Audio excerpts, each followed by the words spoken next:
Helen Yee here with Eyes on the Game, here being joined by the one and only Mr. Cub Swanson here for Bellator 238 Fight Week.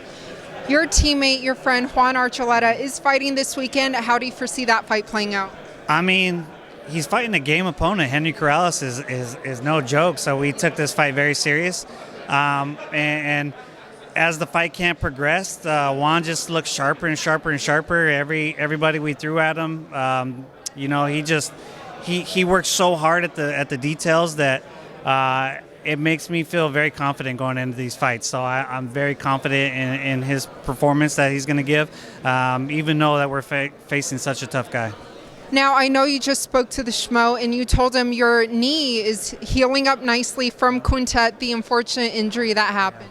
Yeah, I mean, it's pretty cool. I'm doing physical therapy 3 times a week, and I just, worked a deal with UFC Gym, with the corporate office to come down to my gym, UFC Gym Costa Mesa, and they're going to start filming me train there, doing some stuff about my comeback. So every day that I'm not working my knee, I'm going to be working upper body, core, trying to rebuild. I just want to come back stronger and better than before, so I think I got all year to do that, and yeah, I'm already working on that.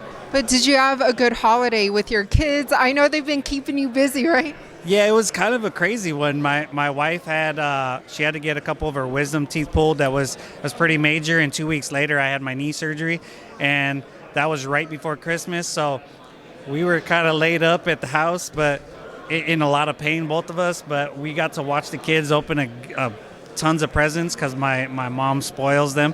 So we just got to watch them open tons of presents, and we just sat around the couch with the fire and going. So it's like my problems, they're still not that bad of problems. I live a good life and I can't complain. Yes, and they are so cute. They look just like you, and they were kind of taking care of you and your wife then now, right? Yeah. Now they're starting to fight between each other. We got some biting, hair pulling going on, so they're trying to take after daddy and be little fighters. So they keep us on our toes. That's also what helps me, speed up my healing, is I need to go out there and help them out. But which twin is more like you? Probably Saint. So Saint and King. King is a lot like his sister, even though they're identical twins. King just loves his sister. He always wants to be around her. And Saint is just kind of like doing his own thing. He's so chill, so I think he's a little bit more like me. But all 3 of them are stubborn like me, so I have that issue. Yeah, and with the mean mugs. Exactly. They all give the face. But a few weeks ago, and I have to pull this up on Twitter because I follow you on Twitter, you said it's 2020, it's time for improvement, better MMA gloves, MMA-based scoring system, more weight classes, more stats and analytics. The sport can still improve. If it were up to you, can you kind of elaborate on some things, whether it's weight classes or whatnot, that you think would help MMA improve? Yeah, I think more weight classes. I think people complain about it, but you take just 170 and 155 are so stacked in the UFC. It's like if you just spread those out and fighters are going to be jumping weight classes, people just want to see different matchups. So it gives more flexibility, it gives more titles. It's like, I don't know why not to do that. As far as the gloves, I've been complaining about the gloves forever. They've actually had the UFC contacted me before, and even had the glove company contact me and ask me some questions of what I would change about it, and nothing changed. I mean, I don't know if I got to try to design the gloves myself, but I feel like just the fact that they come like stiff as a board, right? So in my relaxed position, if I'm trying to get away from you and my relaxed position is open finger, I'm more likely going to poke you in the eye. If they were a curved glove, then my relaxed position is not going to poke you in the eye. So I think it's just a simple fix. That's just one thing. But I feel like as the sport is growing, that we got to evolve, Just the scoring system I talked about. We just took the boxing scoring system. I think our sport is a lot more complex scoring than boxing. So I feel like we need our own scoring system. And they've tried to do it over the years, but they just haven't come up with one. But I don't think that's an excuse why we shouldn't try.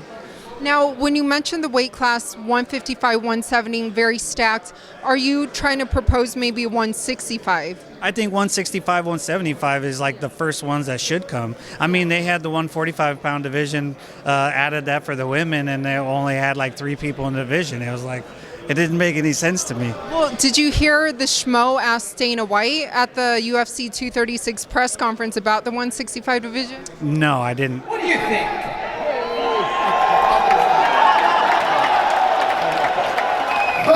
What the fuck just happened? I'll send you the video after. We'll watch it. All right. I'm glad somebody else is pushing for it. I think it needs to happen. I think maybe the only thing that I can see is like the kind of nostalgia of the 170 pound division. If you split that up and you're going 65, 75, now you're not going to be able to say, oh, he's the greatest welterweight because now the weight class changed. But I think that's a dumb reason. But that's the only thing I can think of that is why they wouldn't change it. And also the glove, you mentioned you proposed the idea, but they said they could think about it, or? Well, they were thinking about it at one time, and I just don't think that anything ever came of it. I do know that at one point they changed the strap on the inside of the glove, and I think one of the cut men actually made that, and I believe he got paid for it, and that was an improvement, because before we used to try to squeeze our hand in the glove. We still do squeeze our hand in the glove, but that little strap kept us from having to squeeze all the way from the wrist part through, which made it hard with hand wraps on. So that was an improvement, but I feel like we could do so much more. Yes, absolutely. And it is the new year, 2020, so hopefully MMA will continue to evolve as well. Speaking of gloves, we all know you're a great striker. Would you ever consider getting into boxing? There's a lot of crossover talk right now. Yeah, I've said it before. I had asked the UFC to let me do boxing when I was still in the WEC. They had told me, like, hey, man, we're the elite, of the elite. And if you're in the top division, you got to be focused and you want to be fighting. And I was like, okay, I understand. I take it serious. So I stuck with MMA, and I always wanted to try it. And when they finally were going to do the Floyd versus Conor fight, I was actually talking to Paul Imanaji through Twitter, and we were trying to make a fight happen, and I was like, hey, let's try to get more MMA versus boxing fights, but I didn't want to propose it to the UFC because I was going to fight Artem in like 4 weeks, and I didn't want them to think that I wasn't focused on the main event. So once I fought him, I immediately turned my attention to try to do it, and Paulie said, hey, they already made the deal, there's nothing that we can do. Our only shot was to negotiate it before they made their deal. So that kind of closed the door, and then Paulie ended up getting into a whole beef with all them, and I just stayed out of it. But I just thought to myself, like, hey, that Paulie's a good fight because he doesn't knock anyone out, and it gives me 10 rounds to try to knock him out. So that, it made sense to me. But I box with a lot of great boxers, and I have for years, so I would love to do it. Well, I am talking to Paulie next week, so I'll definitely bring this up. You could ask him. I have the whole text message. I believe you. I just thought to myself, if they're gonna do the boxing MMA crossover, do the whole card boxing MMA crossovers. That like that's what people want to see. That's why people got into. Why did people get into MMA? How did the sport start? You wanted to see this style versus this style, and then somewhere along the line, people were like, realize, hey, if we just learned everything, then you have a better advantage, right? So that's why we started liking MMA. So I love the fact that we're doing boxing versus MMA or get a kickboxer. I'm just a fan of combat sports. Yes, absolutely. Because you brought up WEC, Donald Cowboy Cerrone, what did you make of his fight against Conor?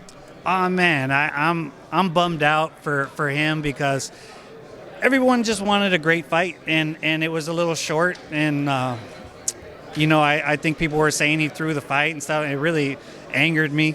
I think everyone knew that Cowboy's a slow starter and Conor's a fast starter, and Conor's smart enough to try to take advantage of that. He did something that people hadn't seen. I mean, shoulder strikes have been around, but they haven't been like that damaging. So I don't think he saw that coming at all. And sometimes when you get hit with a big shot right off the bat, it's really hard to adjust. And I think the first shot that lands on you is the most dangerous in a fight because your brain has to kind of adjust to that, and I don't think he prepared for it. And it got him in a bad spot. So I feel bad for him that he didn't get to show more, but I still think he's one of the best ever. But speaking of one of the best ever, you and all your fans can't wait to see your return back into the octagon. Yeah, Killer Cup 2020, it's going to happen at the end of the year. I'm going to be spending all year hanging out with my kids and training to fight at the end of the year.